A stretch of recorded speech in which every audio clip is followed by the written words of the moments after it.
தமிழர் ஆட்சி பார்த்துட்டு இருக்க எல்லாருக்குமே வணக்கம். நிறைய தம்பிகளே நாம் தமிழர் கட்சியை திட்டுறதை நம்ம பார்க்க முடியும். ஜான் பால் தினகரன் அவர்கள்லாம் நாம் தமிழர் கட்சியோட வீழ்ச்சிக்கு காரணம் சாட்டை அப்படின்ற மாதிரியான விஷயங்கள் எல்லாம் ரொம்ப ஹார்ஷா எழுதி வந்துட்டு இருக்காங்க. பாரிசாரன் அவர்கள்லாம் விஜய் எதிர்த்து வந்துட்டு இருந்தாரு. இப்போ என்னன்னு தெரியல, ஃபுல் அண்ட் ஃபுல்லா விஜய்க்கு சப்போர்ட்டா ஒரு ரைட் அப் எழுதியிருக்காரு அப்படின்றது ஒன்று இருக்கு. அதே மாதிரி நிறைய தம்பிகள் டைம் லைன்ல பார்க்கும்போது சீமான் அவர்கள் இனிமே எப்படி சப்போர்ட் பண்றது, இனிமே எப்படி சீமான் சப்போர்ட் பண்றது அப்படிலாம் கேட்டுட்டு வந்துட்டு இருக்காங்க.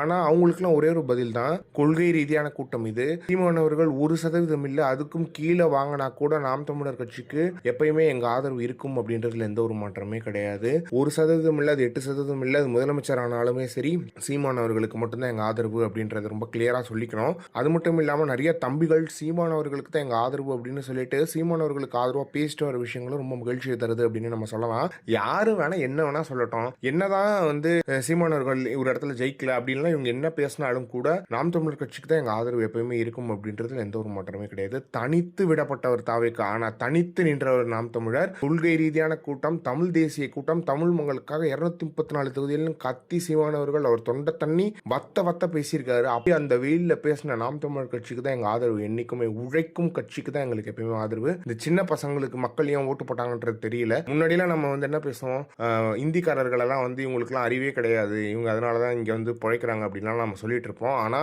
அதை விட மோசமா இன்னைக்கு தமிழக மக்கள் இதை நிரூபிச்சிருக்கிறது ரொம்பவே மன வருத்தத்தை தருது அப்படின்றதுல எந்த ஒரு மாற்றமே கிடையாது. எனவே என்ன ஆனாலும் நாம் தமிழர் கட்சிக்கு தான் ஆதரவு அப்படின்றத சொல்லி இந்த காணொலியை முடிக்கிறேன். இதை பத்தி நீங்க என்ன நினைக்கிறீங்க அப்படின்றத மறக்காம கமெண்ட் பாக்ஸ்ல சொல்லுங்க.